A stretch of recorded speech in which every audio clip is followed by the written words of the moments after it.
Je vais me présenter succinctement. Donc voilà, je m'appelle Bruno. Je me suis converti à l'islam à l'âge de 15 ans. Ex-prédicateur et imam salafiste, pour ceux qui connaissent le salafisme, l'islam radical. Je fais une rencontre. Cette rencontre, elle n'est pas anodine. C'est la rencontre du prince de la paix. Je me convertis à l'islam très très jeune. Et vite, je commence à prendre conscience qu'il faut être indépendant dans notre manière de comprendre les choses, ne pas dépendre de tel imam, de telle personne en particulier. Donc j'entrevois d'apprendre la langue arabe, al-lughatul arabiyya. La langue arabe, et oui, je m'appelle Bruno et je parle arabe comme je parle le français. Aussi étonnant que cela puisse paraître. Je pars en Égypte à 18 ans et demi, presque 19 ans. Je me marie très très jeune. J'ai un enfant très très jeune. Je ne perds pas de temps. Ce n'est pas dans mes habitudes de perdre du temps. Je ne suis pas marocain. Là où ça m'aide. Et donc, je pars en Égypte, fil Qahira, au Caire, pour ceux qui connaissent. Mais je ne m'arrête pas à ça. On peut apprendre l'arabe et autres, mais je désire plus. Cette soif, ce zèle. Et voyez comment le Seigneur transforme le zèle dans l'islam, il le transforme dans notre relation avec le Seigneur. Réveillez-vous. Après ce discours, réveillez-vous. On est à ce moment-là, donc dans une situation où je reviens d'Égypte, je décide de faire mon petit pèlerinage à la Mecque. Vous connaissez ce pèlerinage, le tawaf autour de la Kaaba, la maison cubique. Et je postule à l'université islamique de Médine, fil Jami'at al-Islamiyya bil Madinati an-Nabawiyya. L'université islamique de Médine est l'université la plus connue, reconnue à l'international dans les sciences islamiques. C'est le summum. Cette université est gérée par un courant religieux qui s'appelle as-Salafiyya, le salafisme, qui est un courant radical. C'est le Coran, la tradition prophétique et la compréhension des premiers musulmans. C'est important de comprendre cela. C'est important de comprendre d'où je viens et où je suis aujourd'hui. Un peu à l'instar de l'apôtre Paul, même si je ne me prétends pas être Paul de Tarse, qui vient d'un milieu juif extrémiste, eh bien moi aussi j'ai tué des chrétiens par ma bouche, par ma conviction, par ma dévotion à l'égard de mon ancienne religion. Ulaika hum sharrul bariyya. Le Coran dit, ceux-ci sont les pires de la création, les juifs et les chrétiens. Donc je décide de postuler à l'université islamique de Médine. Et alhamdoulilah, la louange appartient à Dieu, je suis accepté à l'université islamique de Médine. Donc je pars faire mes études pendant plus de 5 ans. Pour ceux et celles qui ne connaissent pas Médine, c'est la deuxième ville sainte, entre guillemets, de l'islam. Vous avez la Mecque et vous avez Médine. On ne va pas rentrer dans la divergence, est-ce que Jérusalem en fait partie ou pas, ce n'est pas le sujet. C'est la ville dans laquelle, supposément, Mohammed est enterré. Les musulmans rêvent d'aller à la Mecque, les musulmans rêvent d'aller à Médine. Moi, j'y habite. Dieu me donne cette faveur pour qu'aujourd'hui, je puisse me tenir devant vous et vous dire ce qu'il en est véritablement. Ma tradition, c'était d'aller à la mosquée du prophète et de dire devant sa tombe « Assalamu alayki ya Rasulallah » que la paix soit sur toi, ô messager d'Allah. Et puis ses deux compagnons, supposément à côté de lui, « Assalamu alayki ya Aba Bakr, Assalamu alayki ya Omar » Donc c'est une tradition de l'islam d'agir de cette manière. Je fais mes études, j'ai un niveau d'arabe accru, et je finis par devenir « Hafid al-Qur'an » qui signifie littéralement quelqu'un ayant mémorisé totalement le Coran. Donc je suis un Coran sur pattes. Inch'Allah, je deviendrai une Bible sur pattes.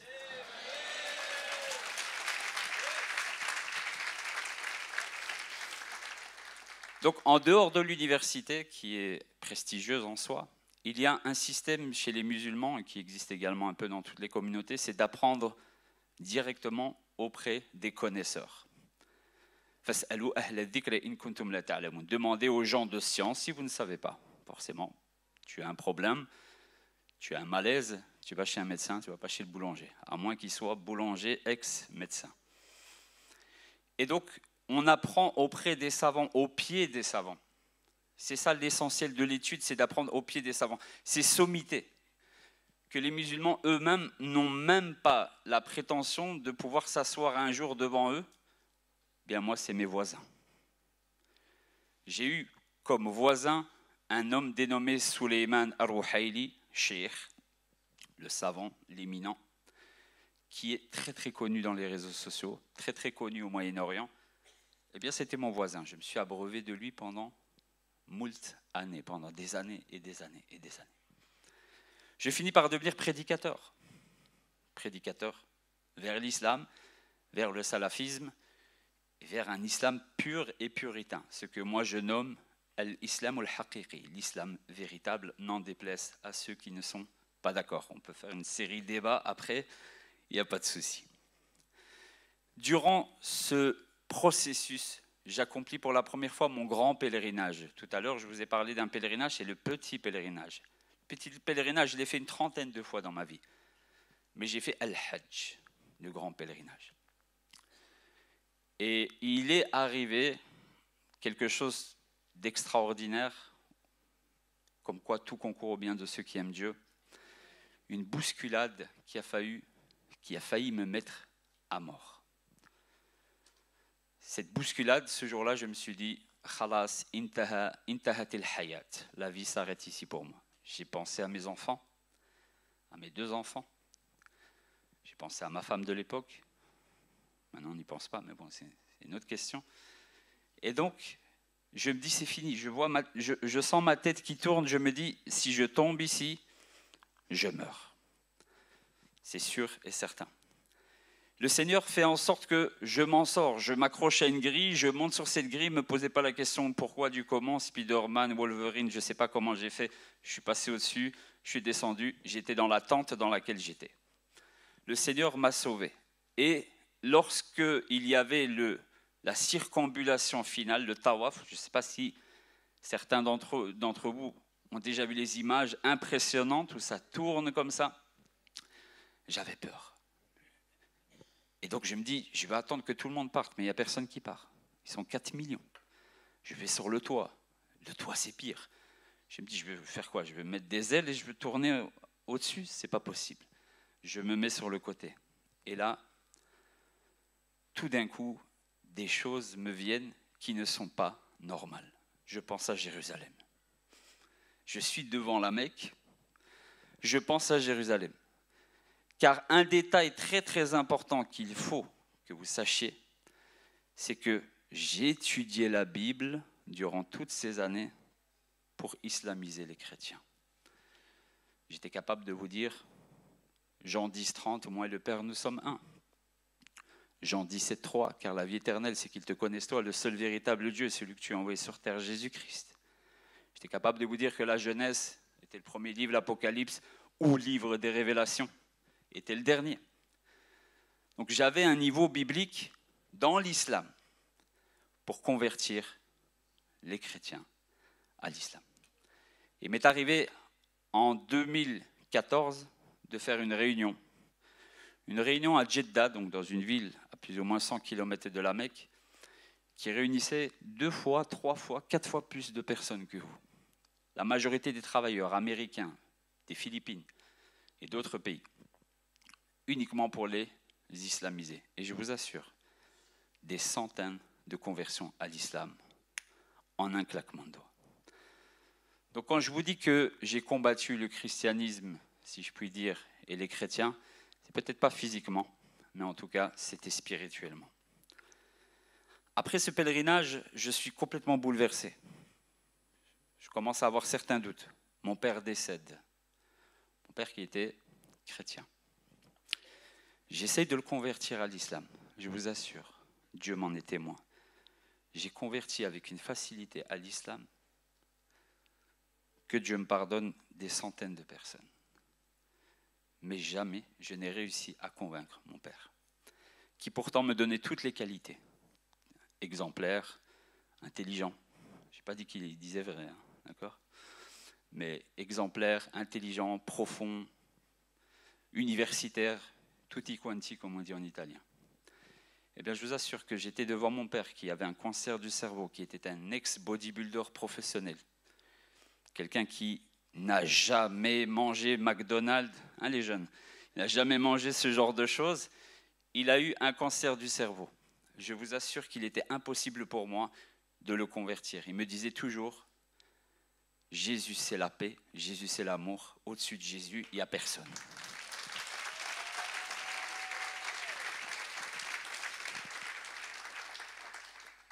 Et c'est vraiment avec une grosse émotion que je vous dis ça, et certains et certaines qui vont écouter mon témoignage 10 fois est un témoignage toujours différent. Mais là, je voudrais vraiment mettre mon père à l'honneur, puisque le livre qui va sortir est dédié à la gloire du Seigneur avant tout, mais aussi à mon père.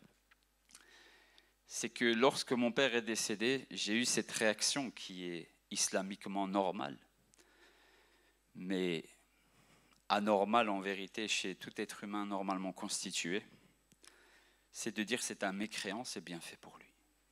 Et c'est compliqué, je vous assure, aujourd'hui, dans la conception dans laquelle je suis, de vous dire ces paroles. De se dire que c'est un kafir, c'est un mécréant. Vous voyez, même le mot est kafir, on a l'impression que c'est un sac plastique qu'on jette. C'est un mécréant, pour ne pas rajouter un terme beaucoup plus pire à côté. C'est un associateur mushrik, il adore Jésus et autres. Il n'a aucune place. Le Coran dit clairement, les infidèles parmi les gens du livre, juifs et chrétiens, seront éternellement dans le feu de l'enfer. Donc moi je pars sur ce principe, il est mécréant, je lui ai apporté l'islam, il ne l'a pas accepté, non seulement il est mécréant, mais en plus de ça, le message lui est parvenu, il meurt comme ça, c'est bien fait pour lui, Dieu est juste. Et lorsque je voyage après mes études en Arabie Saoudite, je fais une cessation avec mes études, je pars au Maroc, enseigner l'arabe aux Arabes. On ne va pas rentrer dans l'historicité, même si je ne suis pas convaincu qu'ils sont complètement arabes, on va laisser ça aux Maghrébins, je vous le laisse. Je pars à Tanger, Médine était Tanja, donc Tanger, la belle. Elle me manque d'ailleurs. Je pars enseigner la langue arabe et ensuite je repars en Arabie Saoudite et puis je retourne à Tanger. Oui, c'est une histoire de presque 10 ans comme ça. Et vient l'année 2016, année très très problématique. 2015 Bataclan, les attentats. 2016 Zaventem. Et Suleiman, Bruno, je ne veux pas dire aujourd'hui, j'ai toujours été Bruno en vérité, eh bien qui connaît des gens un peu bizarres. Des amis à moi sont morts en Irak. D'autres ont été embrigadés par Daesh. Et je ne les ai pas forcément aidés. Je ne les ai pas poussés, mais voilà. On n'est pas là pour faire un procès de ce qui s'est passé. Et donc, l'État marocain, qui était le meilleur numéro 1 dans tout ce qui est Mossad à la marocaine, hein, ce qu'on appelle les mukhabarat, les services secrets marocains, ils savent tout de votre vie, tout, tout. Même la marque de la bouteille que tu viens de boire, ils le savent. Donc quand ils ont pris connaissance que j'étais salafi, que quand je rentrais en Belgique, j'étais parfois imam, que je prêchais, etc., eh bien, ils ont trouvé ça comme excuse pour m'expulser du Maroc. Catastrophe pour moi, je gagne très bien ma vie. Pour le Maroc, je gagne très bien ma vie. Pour ceux qui connaissent un peu le Maroc, gagner presque 20 000 dirhams par mois, 20 000, plus ou moins 2 000 euros, c'est la best life. Donc je vis très très bien. Du jour au lendemain, on me dit tu as 14 jours pour quitter le territoire marocain, sinon c'est la prison de Tanger. La hawla wa la quwwata illa billah. Il y a de force ni de puissance qu'en Dieu. La prison de Tanger, la shukra ala wajib. Non merci, j'en veux pas. Donc je décide de partir, je laisse tout. Meubles, habitudes, notoriété, tout ce que vous voulez, je décide de retourner en Belgique. Un livre m'accompagne toujours. Je suis quelqu'un qui lit énormément. Donc j'ai toujours eu des bibliothèques énormes en Arabie Saoudite, au Maroc et autres. Mais un livre m'accompagne toujours. Ce livre est un livre d'un savant égyptien qui parle du retour de Jésus dans l'islam et de son combat avec l'Antéchrist. Ce livre, je l'ai commenté sur plus d'une centaine de pages. Ce livre, je le connais comme je connais mes propres enfants. Je serais capable de vous le réciter en arabe.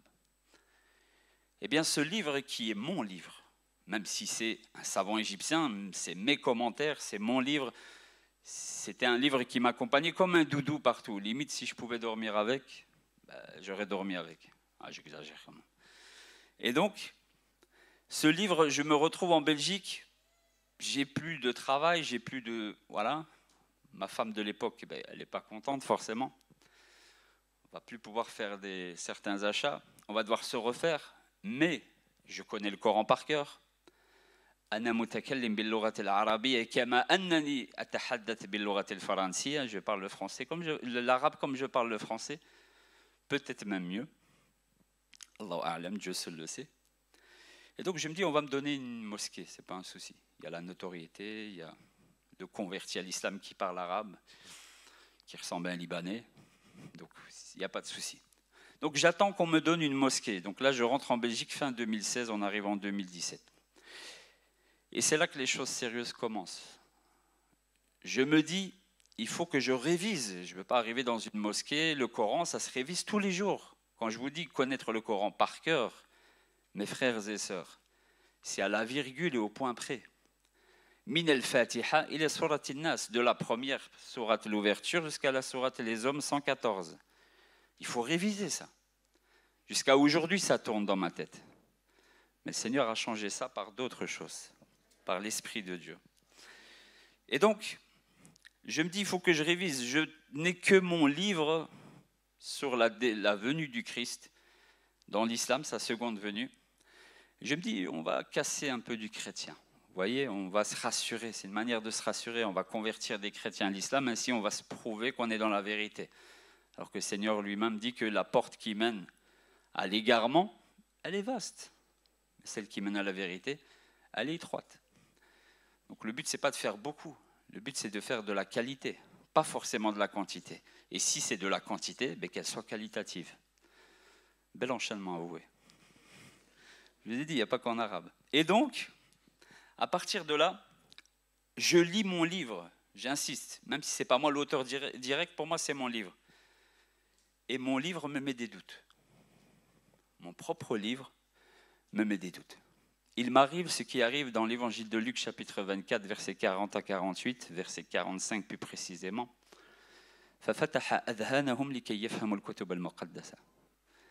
Le Seigneur leur ouvrit leur intelligence spirituelle afin qu'ils comprennent les Écritures. Vous voyez, j'ai lu la Bible sans exagération, je n'exagère pas, plus d'une dizaine de fois en étant musulman.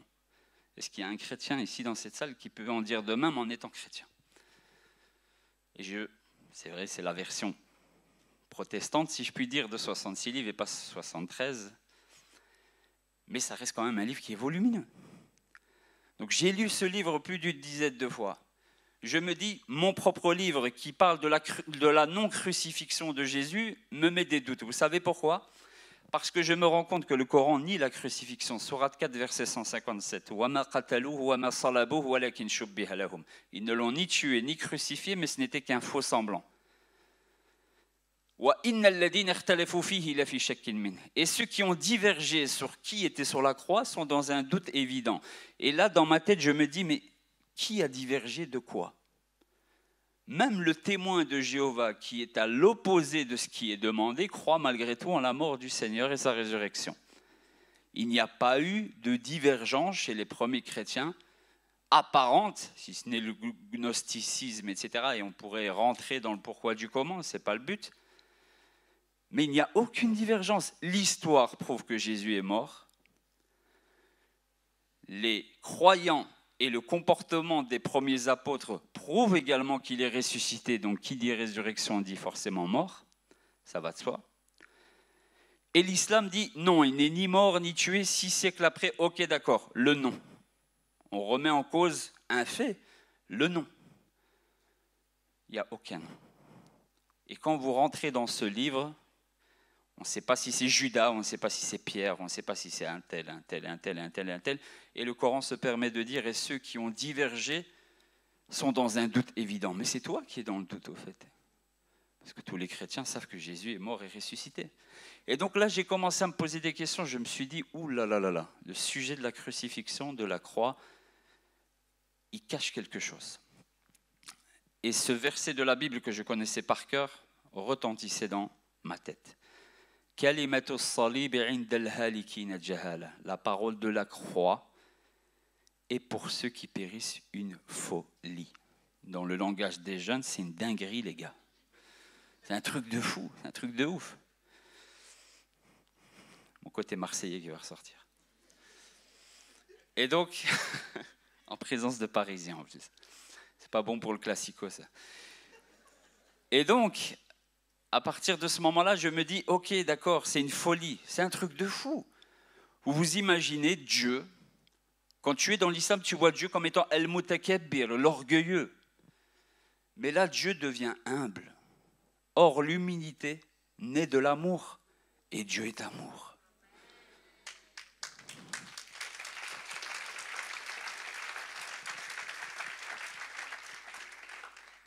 Vous savez, nous, des fois, quand on a de l'argent et autres, on a des comportements qui sont bien, mais qui ne sont pas à la hauteur. Tu as de l'argent, limite, tu dis à quelqu'un, tiens, prends l'argent, on va lui donner à lui, tu veux quoi, tu mets ta carte, etc. Le Seigneur, lui, il s'est mis dans la condition de ceux qui étaient pauvres. Et c'est un truc de fou, c'est dur à accepter. Toi, tu es là, tu dis Allahu Akbar, Allah est le plus grand. Allah est le mutakabbir, il est l'orgueilleux. Tu te dis non, il ne va pas se mettre dans un être humain, manger, boire, et si ça. Ben si, il va le faire. Et mais pourquoi il va le faire? Par amour. Uniquement par amour. Et donc la suite du verset dit mais en ce qui nous concerne, nous, ceux qui sommes sauvés, j'ai toujours été frappé par ceux qui sommes sauvés. Moi, dans l'islam, c'est Inch'Allah.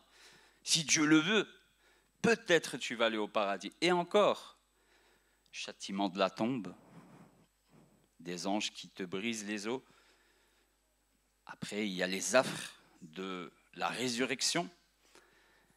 Peut-être l'enfer. Les musulmans vous disent aujourd'hui, Allahu A'lam, il y a même des musulmans qui vous disent, moi je vais faire un petit tour en enfer.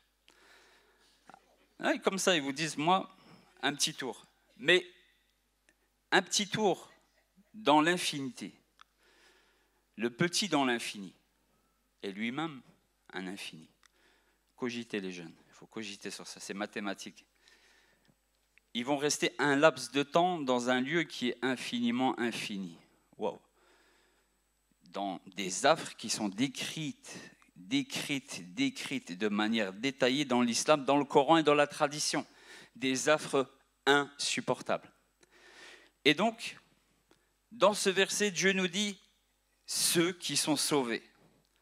Là, tu es sauvé. Comment tu peux être sauvé là maintenant? Parce que ce sauvetage ne dépend pas de toi, il dépend de ce que lui, il a fait.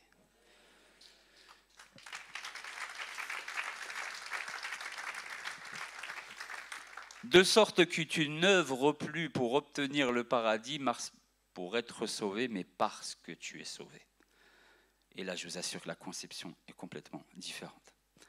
Et donc, en lisant ce livre, je me mets moi-même des propres doutes. Je sens que je ne suis plus dans une compréhension qui est la même. Et je me dis, allez, je mets ce livre de côté, je reprends les évangiles. Allez, on va attaquer Matthieu, Marc, Luc et Jean. Et oui, c'est le bon ordre, vous pouvez vérifier. Je savais Matthieu pour les Juifs, Marc un peu pour tout le monde, Jean c'est plus Dieu du dessus qui vient vers le bas, et c'est plus en hébreu comme on dit du sod, plus du secret, il commence d'abord par au commencement était la parole, etc. J'avais déjà ces informations en étant musulman. Et donc je lis, Luc entre parenthèses était médecin et aussi le disciple de l'apôtre Paul. Je relis les évangiles, je vous assure, je les ai lus ces évangiles. Oh Dieu, tu es témoin que cette généalogie dans Matthieu, je l'ai lue. Que cette généalogie qui est différente dans Luc, je l'ai lue. Et je l'ai comparée, j'ai prêché pour dire que la Bible n'est pas la parole de Dieu parce que les noms sont différents. Je vous assure que je l'ai fait. Mais là, je lis la Bible, je lis les évangiles, je ne comprends plus rien. l'intellectuel universitaire, arabophone, hébreu, tout ce que vous voulez, rajoutez l'araméen, le syriaque, le phénicien si vous voulez, je n'arrivais plus. Et là, vous savez, quand vous avez ce sentiment, certains vont dire, oui, bah, il est passé de l'islam radical au christianisme, à Christ, je préfère ce terme. Eh bien non, il y a 8 mois entre ce moment-là et le moment où je décide de dire « Bismi Yeshua al-Messie », au nom de Jésus-Christ.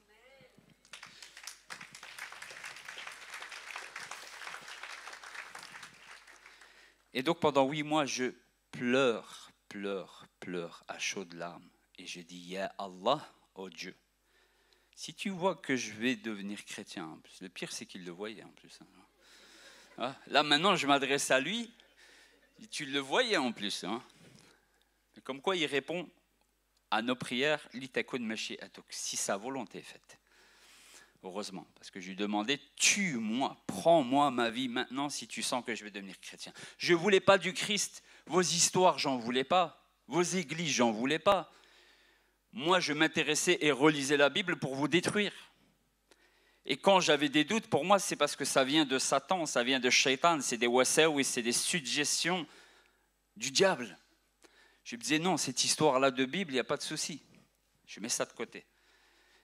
Et là, je commence à cheminer, je prie, je ne ressens plus rien dans mes prières. Et vous savez ce qui m'est arrivé une fois? C'est un truc de fou, et je le dis dans le livre, et c'est la première fois que beaucoup d'entre vous vont l'entendre. Un jour, je me lève pour faire la prière, d'accord? Allahu Akbar. Je récite le Notre Père en arabe. Au lieu de commencer par Al-Fatiha, la première sourate du Coran, Alhamdulillahi Rabbil Alamin, je dis Abana alladhi fis samawat, notre Père qui est aux cieux.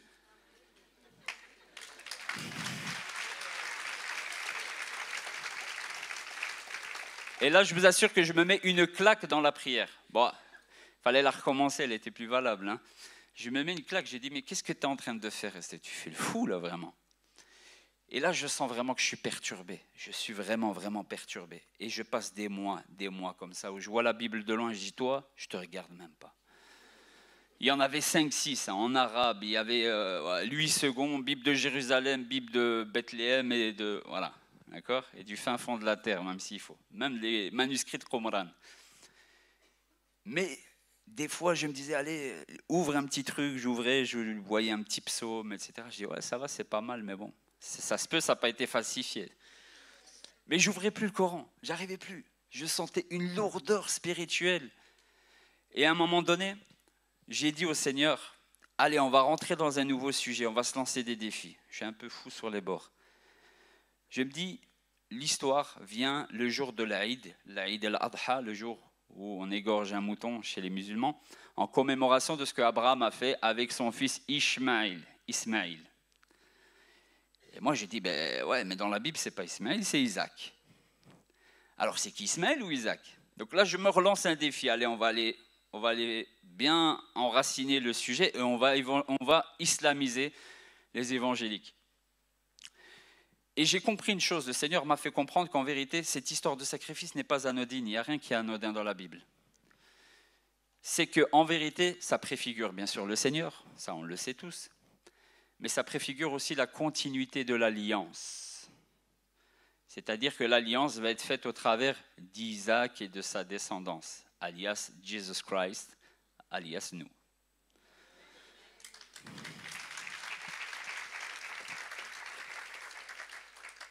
Et ce n'est pas pour rien que la majorité des musulmans pensent que c'est Ismaël. Ismaël, alias l'Arabe, les Arabes, alias Mohammed. Donc cette question qui paraît anodine, en vérité, théologiquement et spirituellement, est essentielle. Et là, je me casse la tête. Je me dis, dans la Bible, 4 fois le nom Isaac est mentionné. Pas de souci, pas de problème. Vous allez dans le Talmud, la Mishnah, la Gemara, tout ce que vous voulez, la tradition juive, ils sont d'accord. Dans le Nouveau Testament, Paul va dans le même sens. Épître aux Romains, Galates, etc., on sait que c'est Isaac. L'islam, encore une fois, comme avec la crucifixion, vient 6 siècles après. On veut un nom. Il y a Mohammed, on veut un nom. Le Coran mentionne l'histoire, 0 nom. Interprétation. Et les savants musulmans disent, et lui. Comme avec la crucifixion. On ne sait pas si c'est Judas, si c'est... Christopher, Jean-Paul, Saïd, Abdelrahman, on ne sait pas. Et donc là, je me dis, mais Seigneur, à chaque fois, ça va être comme ça, cette histoire. Normalement, tu viens 6 siècles après, tu remets en cause une fondation qui existe depuis des millénaires, viens avec un nom, viens avec un descriptif. Tu ne peux pas arriver 60 ans après et dire, 600 ans, là on parle de 600 ans, 6 siècles, venir et dire, ah mais c'était pas lui à la croix, ok, mais c'était qui? Ah, Allah ne le dit pas dans le Coran, mais on sait que c'était pas lui. Tu ne peux pas dire ça. C'est intellectuellement inconcevable. Surtout pour un sujet duquel toute l'humanité dépend aujourd'hui. Les apôtres du Christ, même dans les livres d'exégèse musulmans, sont morts parce que Jésus est crucifié. Dieu trompe les apôtres, qui sont les disciples directs de Jésus, dès le départ. Et après, il nous parle de falsification de Constantin. Mais la falsification, elle vient d'Allah lui-même dès le départ. Et j'en veux pour preuve le verset « Wa makaru wa makarallah wallahu khayrul makirin ». Ils ont comploté. Allah a comploté.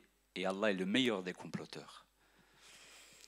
On est dans un autre level. Et donc, à ce moment-là, je suis dépité. Je suis dépité. Ma prière musulmane ne me fait plus rien. Je sens que l'islam n'est plus la vérité. Mais je ne veux pas, moi, de ce Jésus, cette histoire d'Isaac, etc. Je ne veux pas. Limite, j'ai même envie de devenir un agnostique. Il est là, peut-être. Voilà, j'ai envie de faire mon chemin. Mais malgré tout, il y a quelque chose qui me dit dans mon cœur, parce que je connais la Bible et le Saint-Esprit commence à toquer, à frapper à la porte. Tout ce que vous demanderez en mon nom, Jean 14, Jean 15, je le ferai. Je dis, mais non, non Seigneur.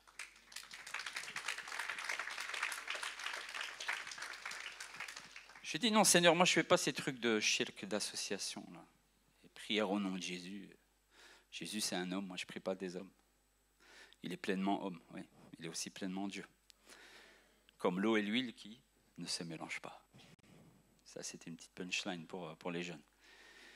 Et donc, je dis non, il n'y a pas moi de prière au nom de Jésus, moi vos histoires d'évangéliques qui tombent à terre et tout ça. Je les connaissais déjà à l'époque. Aujourd'hui, on est ensemble. Mais à l'époque, ce n'était pas le cas. Hein? Mais voilà, à l'époque, je disais, ben oui, c'est des trucs de Satan, c'est normal. Alors que chez les musulmans, c'est pire. Mais bon, bref.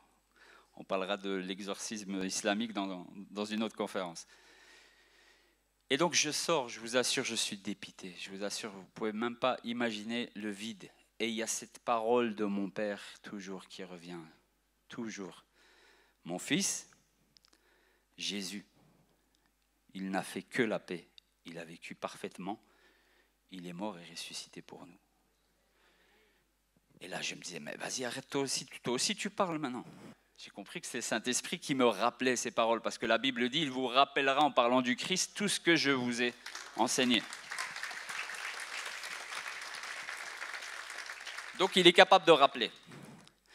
Eh bien, la première fois, je vous assure, la première fois, et j'en ai vécu des émotions, je vous ai dit que autour de la Mecque, la Kaaba, ce que vous voulez, j'étais marié, j'ai failli être polygame aussi également. Ma petite fille a été demandée en mariage plusieurs fois en Arabie Saoudite. Ce n'est pas un mythe, c'est une réalité islamique et jurisprudentielle. Mais c'est la première fois que je marche dans la rue. Dans une rue de Charleroi, limite moitié toxicomane, l'autre moitié toxicomane. C'est malheureux de dire ça, mais voilà. Force à Paul Magnette d'ailleurs qui doit se décarcasser. Et donc, c'est la première fois que je prie, et un truc qui me dit, mais vas-y, ajoute au nom de Jésus, lâche-toi. Non.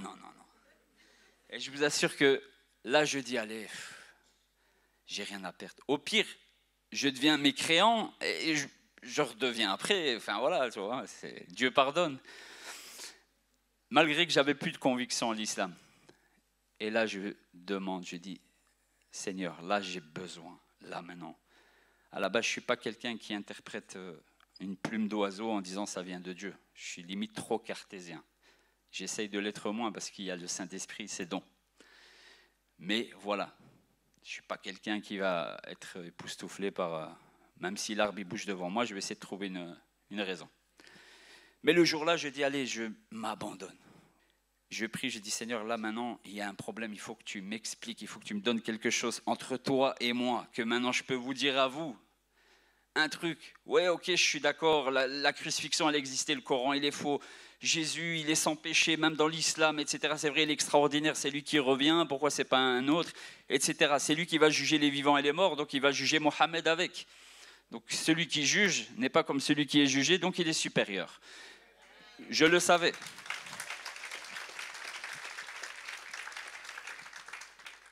Et à la fin, je dis, au nom, Bismi Yeshua al-Mesih al-Nasiri, au nom de Jésus-Christ de Nazareth, je vous assure.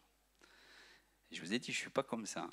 Je sens une chaleur, une puissance, quelque chose qui m'accable. Mais vous voyez, quand quelqu'un vous étouffe, normalement, tu as envie de le frapper, quoi. Mais là, ça m'étouffait, mais on dirait que ça étouffait le mal qu'il y avait en moi. Je me sentais libéré dans l'étouffement. Ah oui, je vous ai dit, la croix, c'est une folie, on l'a dit. Et là, je me sens bien. Et quand je sens, au bout de 30, 40 secondes, que ça commence à me quitter, je parle tout seul, je dis non, non, non, non, non. Non, où tu vas? Vas-y, reste, quoi. Ouais.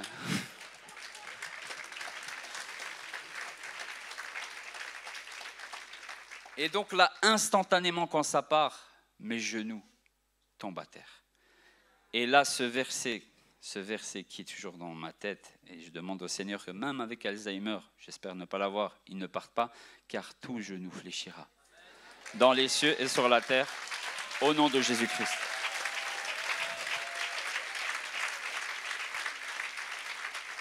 Mais ce n'est pas fini.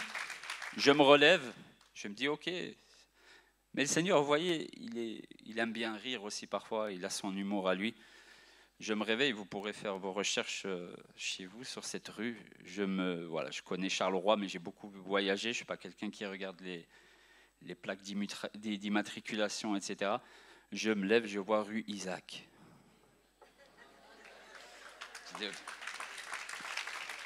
Et je lui avais demandé dans cette prière de m'éclairer sur cette question précise. J'ai dit, ok, rue Isaac, truc qui rentre, le genou à terre, les versets qui viennent, papa qui parle, ok. J'ai dit, d'accord. Et donc à partir de ce moment-là, je vous assure que je voulais déjà faire un pas vers le Christ un peu avant, mais je me disais, je vais perdre ma femme, je vais perdre mes enfants, je vais perdre ma notoriété. Il n'y aura plus d'imam, il n'y aura plus de ci, il n'y aura plus de Cheikh Suleiman, on peut te poser une question, il n'y aura plus de tagine et de couscous gratuits. Ouais. Aujourd'hui, c'est quoi? C'est Foutou et compagnie. Foufou. Et il est où? On ne le voit pas. Hein. Et donc, c'est le Foutou spirituel. C'est la manne et la caille, mais du ciel. Et donc, à partir de ce moment-là, je vous assure, comment vous pouvez passer de doute à une conviction. Là, j'ai compris, je me suis dit, Seigneur, je comprends tes apôtres. Je comprends comment ils sont passés d'un état dépressif, mais c'est qui les pauvres, où le Seigneur est même obligé d'appeler le Saint-Esprit consolateur tellement qu'ils sont en dépression. Ah oui, parce qu'il dit un autre consolateur, pour leur dire je suis déjà un consolateur avec vous, je vais vous envoyer l'autre parce que là ça ne va pas aller, pour que vous soyez mes témoins. Ils sont en dépression totale. Ils passent de cette dépression totale à tue-moi si tu as envie, si ça te plaît. Étienne, avec des apôtres. On a l'impression qu'il est content de ce qui lui arrive. Et là, je vous assure que depuis ce jour-là, je me suis dit, Seigneur, je comprends. Je suis rentré chez moi. Mon épouse de l'époque me dit, il sait quoi tous ces livres, tous ces bibles, etc. Je dis, écoute, je suis chrétien. Qu'est-ce qu'il y a maintenant?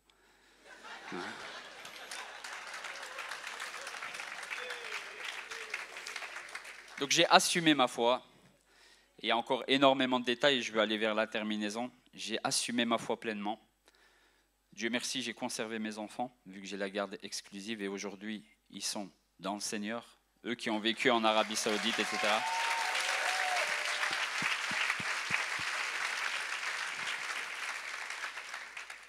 Mais voilà, un problème engendre une solution engendre deux problèmes, qui engendrent deux solutions, cogiter les jeunes, bref, c'est toujours comme ça.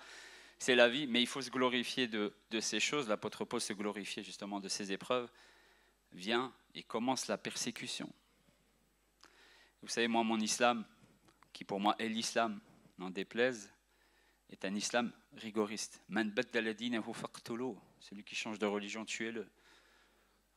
An Ikrima, An Ibn Abbas, An Rasoul l'Islam. Là, je vous ai donné la chaîne de transmission. C'est un hadith qui est authentique, une parole de Mohammed qui est authentique. Oui, mais Bruno, l'interprétation, tu sais, aujourd'hui, 2024, on reconnaît un arbre à ses fruits. Comment les compagnons de Mohammed ont mis en pratique ce texte? C'est eux qui vous ont transmis la religion, donc c'est eux qui l'ont le mieux compris. Comment est-ce qu'ils ont fait? La première bataille que les musulmans ont menée a été faite par le premier calife Abu Bakr as-Siddiq, qui s'appelle Al-Harbu ala al-Murtaddin, la guerre contre les apostats.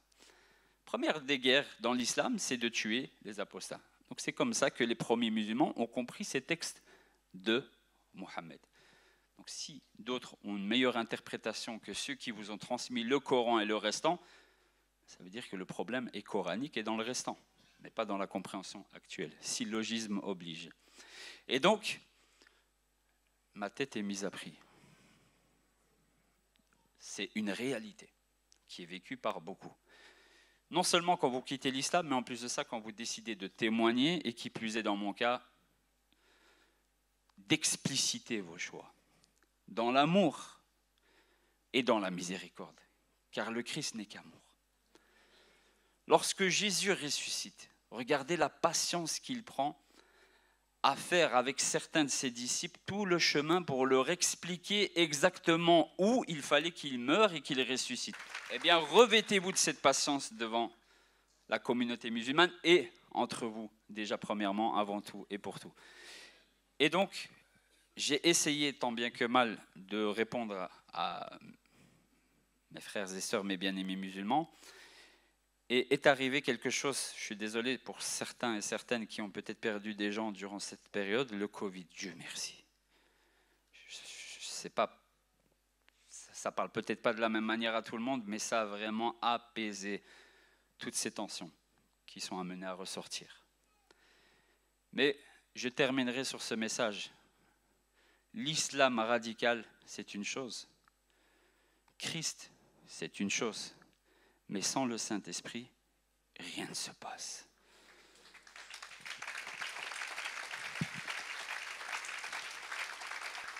Lorsque Jésus dit en Matthieu, dans l'évangile de Matthieu, si mes souvenirs sont bons, c'est au chapitre 20,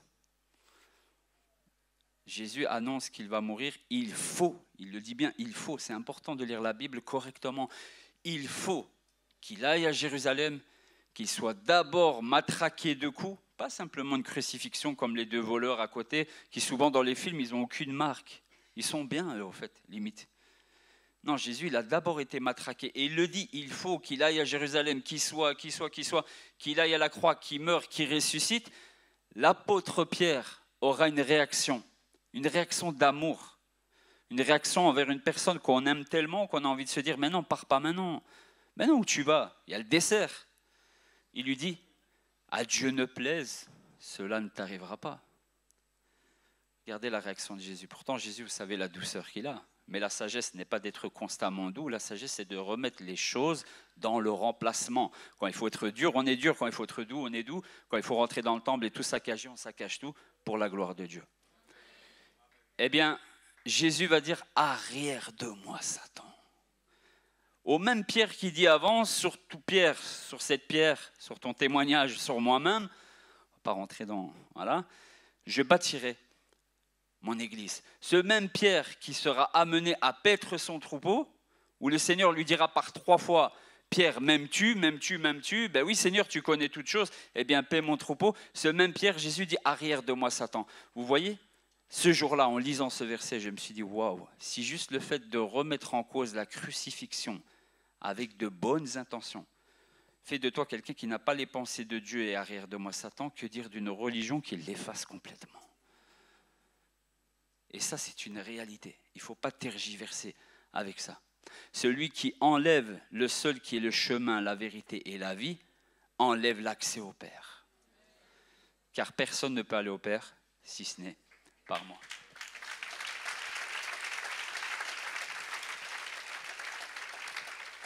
Je terminerai donc par une récitation arabe d'un verset de la Bible, je vous rassure. Je ne suis pas là pour vous islamiser. Mais sachez qu'on peut passer d'un extrême à l'autre, de l'extrême haine à l'extrême amour. Et que suivre Jésus de tout votre cœur, de toute votre âme, de toutes vos forces ne vous mènera qu'à une seule chose. Il n'y a pas de plus grand amour que de donner sa vie pour ceux que l'on aime.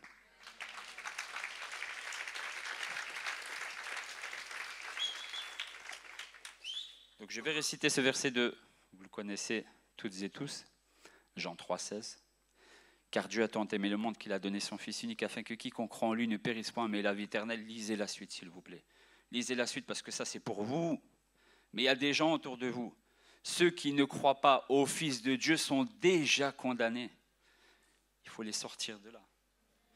Il faut véritablement avoir un cœur pour eux et c'est le projet Nour al-Alam, la lumière du monde, qui est là justement pour vous aider et pour aider la communauté musulmane de plus de 2 milliards de personnes. Et au Congo, il y a énormément de gens qui se convertissent. Moi, j'ai connu Abdelmejid Kassobia qui fait de l'islamisation au Congo partout, qui fait des débats avec des pasteurs. Heureusement, nous avons des pasteurs qui arrivent à tenir la ceinture. Mais il faut qu'ici aussi, on ait ce genre d'effort.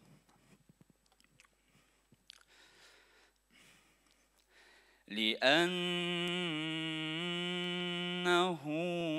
هكذا أحب الله العالم لأنه هكذا أحب الله العالم حتى بذل ابنه الوحيد لكي لا يهلك كل من يؤمن به لكي لا يهلك كل من يؤمن به بل تكون